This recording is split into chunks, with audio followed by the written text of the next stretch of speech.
परत ऐकावं. प्रत्येक गाण्याला, प्रत्येक शब्दाला, प्रत्येक गाण्यातल्या कडव्याला एक वेगळं महत्त्व आहे आणि त्यांचा जन्म या गावात झालेला आहे. ही त्यांची जन्मभूमी आहे. अशा स्वर्गीय दादा कोंडके यांच्या जन्मभूमीमध्ये आज आपण सर्वजण एकत्रित आलो आहे. मी खरं तर माझ्या आयुष्यातला हा अत्यंत महत्त्वाचा दिवस मानतो की आज इंगोली गावामध्ये मला येता आलं, तुमच्याशी बोलता आलं आणि याचं सर्व श्रेय हे आमच्या तालुक्याचे प्रांत अधिकारी माननीय पांगल साहेबांना जाते. मी त्यांना मनापासून धन्यवाद देतो. आता सदाभाऊनी खूप सविस्तर असं दादांच्या विषयी मत व्यक्त केलं. आम्ही काय कारणासाठी आलोय त्याची भूमिका मांडलेली आहे.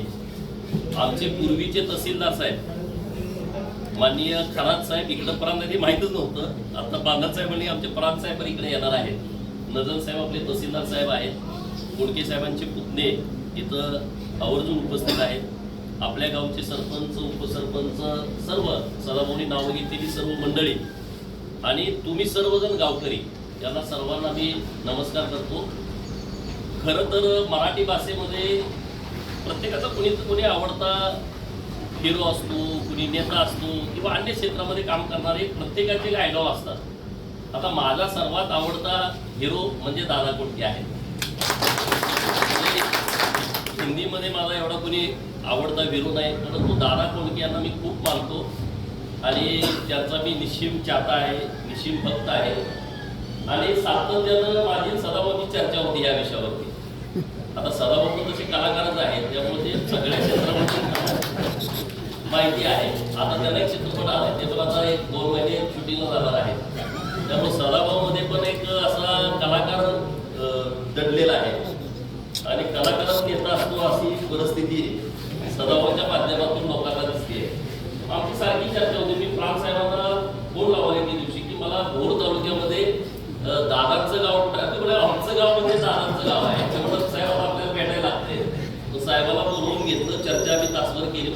खूप दादांच्या आयुष्यातले सर्व प्रसंग आम्हाला सांगितले. त्यांचं आणि घरगुती नातं कसं आहे मदन साहेबांचं आणि कोंडके परिवाराचं त्याच्याविषयी त्यांनी खूप आम्हाला माहिती दिली. आणि मग आमचं ठरलं की बाबा आता आपण इंगवलीला जायचं आणि एवढा मोठा माणूस आहे आणि त्याचं स्मारक नसतं हे खरं तर आपल्यासाठी लाजीरवाणी म्हणजे गावचा विषय नाही. त्याच्यामध्ये कुणीतरी पुढे लीड घेणं खूप गरजेचं होतं.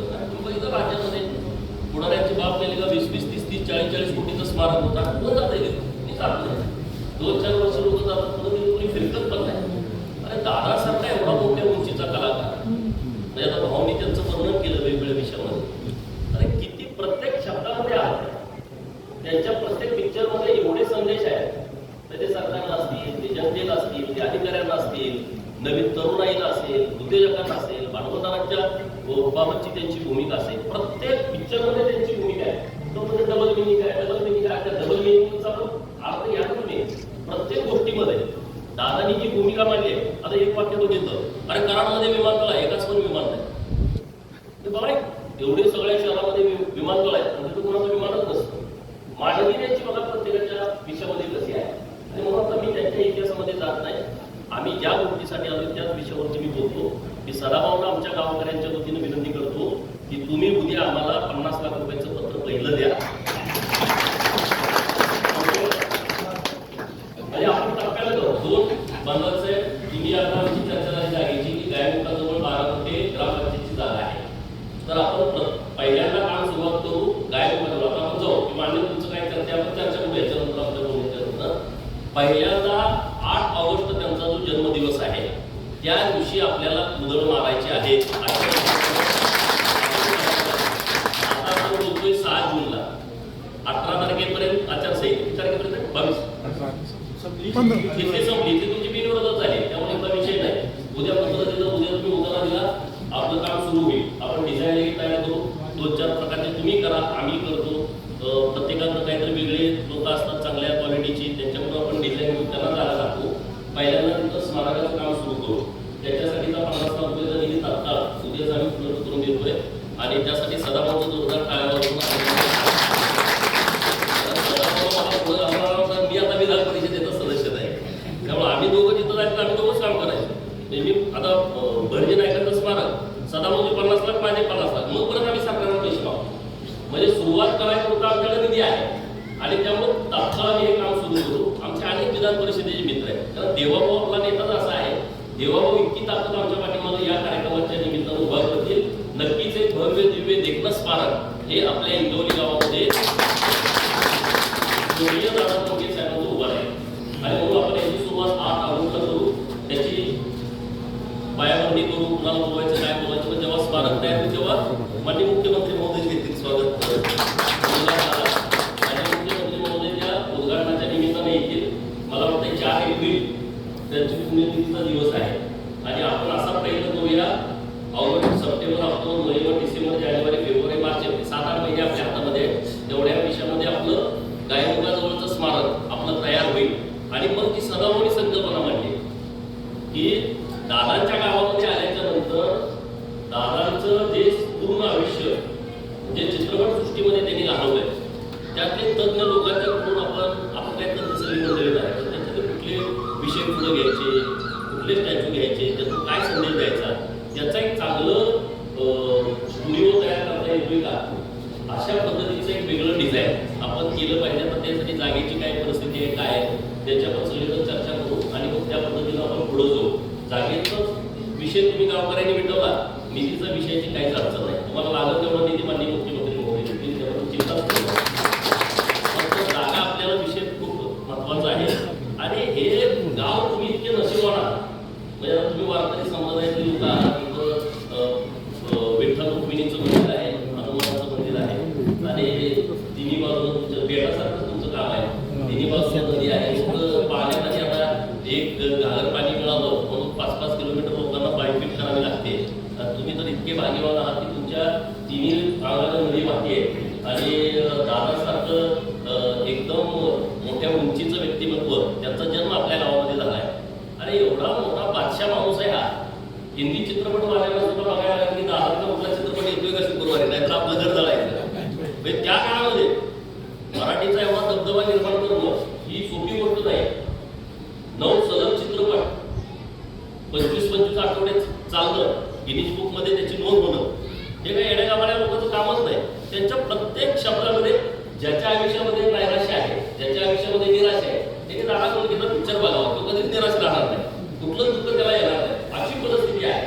म्हणजे इतक्या मोठ्या उंचीचं व्यक्तिमत्व आहे आणि या व्यक्तिमत्वाच्या भाऊ आपण माननीय मुख्यमंत्री महोदयांना एक विनंती पण करूया की चित्रपट सृष्टीमध्ये कलाकारांना जो पुरस्कार दिला जातो तो दादांच्या नावानं मोठा पुरस्कार राज्य सरकारनं चालू केला होता.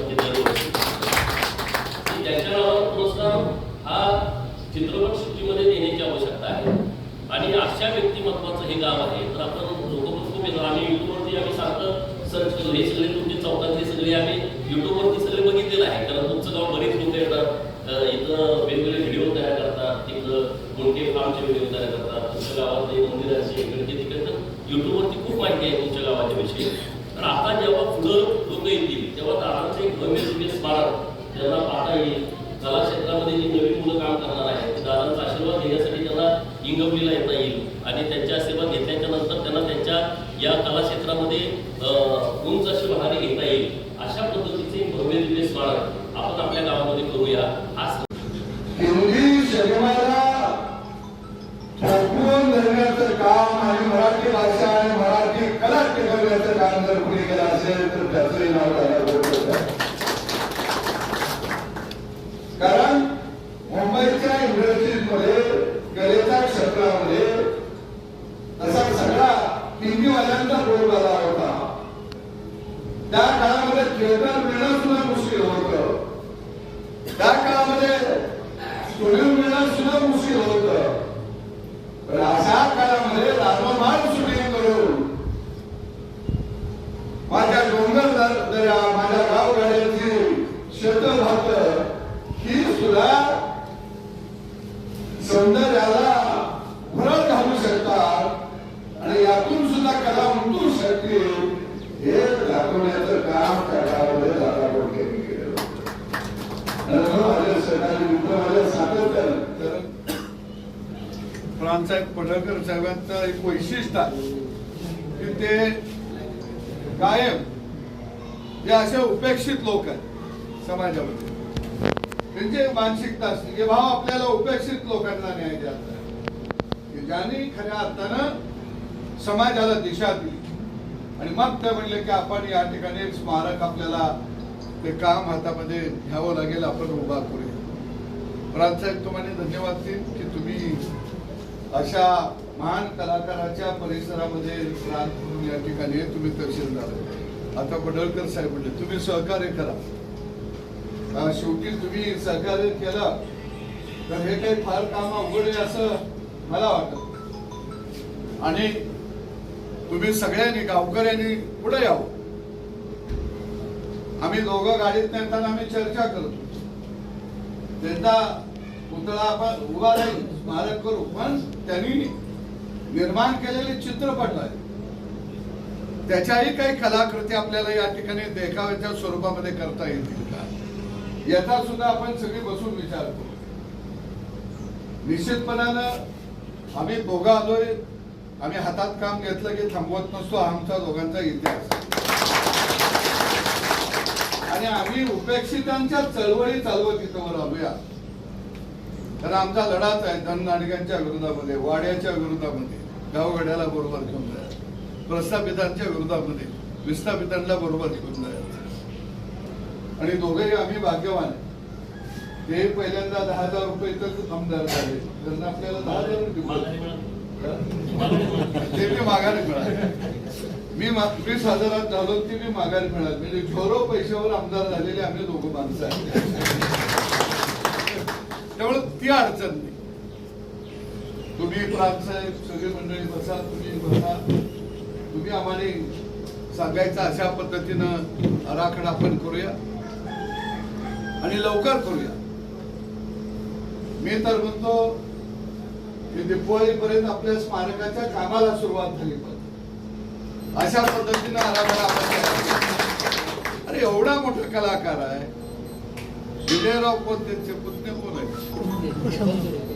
नमस्कार. एवढा मोठा कलाकार आहे, खऱ्या अर्थानं अख्खा महाराष्ट्र, आपण जर त्यांचं चांगलं भव्य दिव्य स्मारक उभा केलं तर अखंड महाराष्ट्रातले कलाकार या तुमच्या गावामध्ये पवित्र भूमीवरती त्यांचं दर्शन घ्यायला येतील.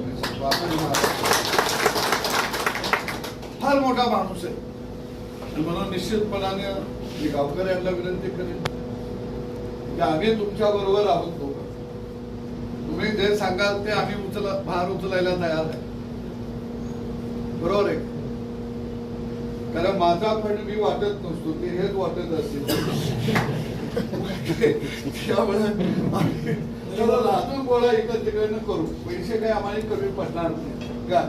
पण चांगलं स्मारक त्यांनी जेवढे काय चित्र काढले त्या चित्रपटातले काही टॅचू आपण तयार करू आठवणीसाठी. राम राम गंगाराम त्याच्यामधले काही टॅचू, म्हणजे त्यांनी गाणं कशावर लिहिलं नाही हे आपल्याला सापडणार. प्रत्येक विषयावर गाणं लिहिले. माणसा पराच मेंढर बरी म्हणजे काय शब्द रचना होती. आणि प्रोफेसर मराठीमध्ये एकच असा कलाकार आहे की जो लेखक आहे, दिग्दर्शक आहे, निर्माता आहे, गीतकार आहे आणि कलाकार बी आहे.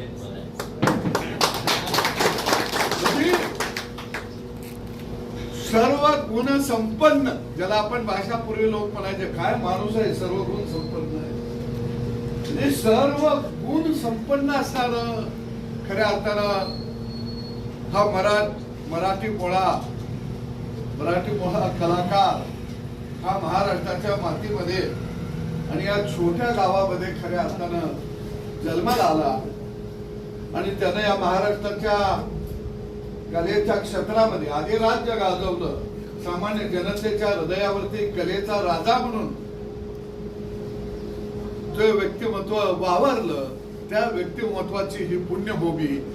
खरं जर बघितलं तर मला बी येण्याचं भाग्य हे पडळकर साहेबांच्यामुळे मिळालं. कारण त्यांचा सारखा लकडा होता तिकडे जाऊ. उगाच मी त्यांचं श्रेय मी विजय भाऊ घेणं बरोबर नाही काय. मग मी पण आम्ही अशी जी व्यक्तिमत्व आहे त्याचा आम्ही शोध घेत असतो, कारण ही व्यक्तिमत्व समाजाच्या पुढं येणं अत्यंत गरजेचं आहे. आज मराठी चित्रपटाची जर परिस्थिती आणि अवकाळा जर बघितली तर एवढी गलित गात्र होण्या एवढी आज अवकाळा मराठी सिनेमा क्षेत्रामध्ये, चित्रपट क्षेत्रामध्ये निर्माण झालेली आहे. आज सगळ्या हिंदीचा बोलबाला आहे. नवे कलाकार मराठी क्षेत्रामध्ये निर्माण होणारे, त्यांना दादांच्या पावलावर पाऊल टाकलं तर आमच्या सिनेमा बघायला कोण येईल का, असे भीती मनामध्ये निर्माण आहे. आणि म्हणून लक्ष्मीकांत बेर्डे पासून अशोक सराफांच्या पर्यंत, मकरंद अनासपुरांच्या पर्यंत एक ती मानधानी होती दादांच्या पावला वाटेवरून चालणारी. पण हळूहळू भरत दादा असेल, त्याच्यानंतर हळूहळू ही मानधानी शहरवासीय सगळी झाली. म्हणजे आता भारतातले कलाकार संपले आणि इंडियातले कलाकार दिसायला लागले, अशी परिस्थिती खऱ्या अर्थानं भारत कलेच्या क्षेत्रात हरवला का काय? गावगाड्यातली माणसं कलेच्या क्षेत्रापासून लांब गेली का काय? अशी एकंदरीत परिस्थिती आज कलेच्या क्षेत्रामध्ये झालेली आपल्याला पाहायला मिळत आहे. खऱ्या अर्थानं याच्यामध्ये आपण सरकारनं सुद्धा या कलेच्या क्षेत्राला, ग्रामीण भागाला मोठ्या प्रमाणामध्ये उत्तेजन देणं खरंच गरजेचं आहे. पूर्वीच्या काळामधली गणगौळण असेल, पूर्वीच्या काळामधली बतावणी असेल, पूर्वीच्या काळामधला तमाशा असेल, पूर्वीच्या काळामधला गोंधळी असेल, गोंधळ जागरण असेल, पूर्वीच्या काळातला पिंगळा दृश्य असेल, सकाळचा येणारा गोसावी असेल, दारात येणारा आमचा सोंगाडे असेल, ही एक शब्द रचना होती. ही मराठी भाषा, ही शब्द रचना टिकवून ठेवत होती. अगदी हाताच्या खुणेवरून घरातला मोजदात सांगणारी माणसं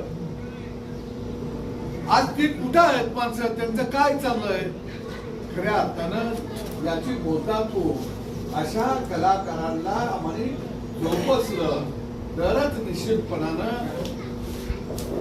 गावगाडा, आमची मराठी भाषा, त्याची संस्कृती तरच टिकून राहू शकते, अन्यथा टिकून राहू शकत नाही.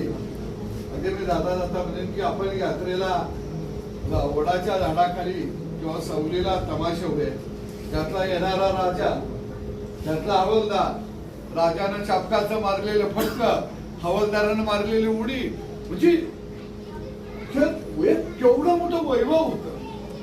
ते वैभव सगळं आता कुठंतरी लोप पावलं का काय?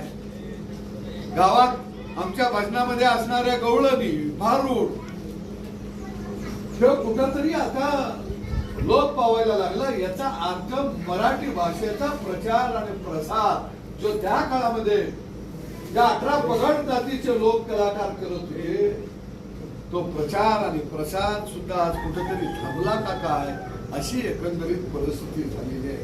आणि अशा परिस्थितीमध्ये मी तुम्हाला धन्यवाद देईन की तुम्ही सगळ्या गावकऱ्यांनी ही मराठी भाषा, मराठी संस्कृती, मराठी कला आणि त्या कलेतला विनोद, दुःखाला हसवणारा हा आम्हाला जिवंत ठेवायचा आहे आणि तो दादांच्या रूपानं जिवंत ठेवायचा आहे. तुम्ही सगळे पुढे या, आपण हजारो हात मिळून कामाला लावूया आणि एक भव्य दिव्य स्मारक महाराष्ट्राच्या कलावंतांच्या डोळ्याचे पारणे फिरतील असं उभा करूया. हीच खरी दादांना श्रद्धांजली करेल. धन्यवाद.